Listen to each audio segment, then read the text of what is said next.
Добро пожаловать в мой канал. Après le décès de Johnny Hallyday, la chanson française perd un autre de ses monuments. France Gall est décédé à l'âge de 70 ans des suites d'une récidive d'un cancer. La presse lui rend hommage ce lundi. C'était notre France, tout pour la musique, histoire de France. Avec sa voix aux hauteurs acidulées, l'ancienne artiste Yéyé a marqué 30 ans de chansons françaises, sur des paroles et musiques de son mari, Michel Berger et de Gainsbourg, a écrit Libération, qui consacre la majeure partie de sa une à France Gall, évidemment. C'était notre France, clame le Parisien, qui rappelle comme le Figaro et la Croix que France Gall, c'était surtout, tout pour la musique.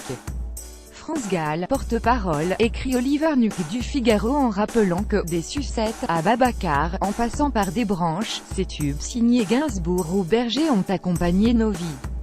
Lire aussi France Gall et Michel Berger. L'amour en musique. France Gall, cet indéfinissable charme, cette petite flamme, s'émeut l'humanité en une. Pour Victor H., la chanteuse était une icône de la chanson française, et également la muse de Michel Berger, qui a rejoint le paradis blanc. France Gall a incarné la France, celle des yéyés et de la variété, des chansons au miel ou plus scandaleuses, avant de trouver sa voix et sa voix avec Michel Berger, souligne Laurent Baudin de l'Alsace.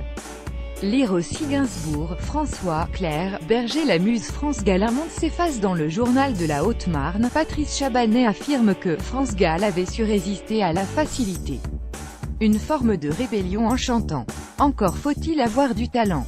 Elle en avait. Le concert d'hommage posthume qui accompagne France Gall traduit le mélange de tristesse, de nostalgie et de reconnaissance qui habite le cœur des Français, estime Christophe Lucet de Sud-Ouest. La mort de France Gall sonne le glas de tout un monde qui s'efface désormais, soit par la départ en retraite, soit par décès.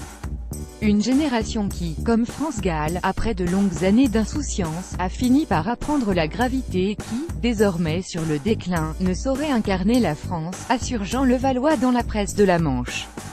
Les bouleversements politiques de 2017 et le besoin de changement ressenti font partie de ce passage de relais, somme toute naturel, ajoute-t-il.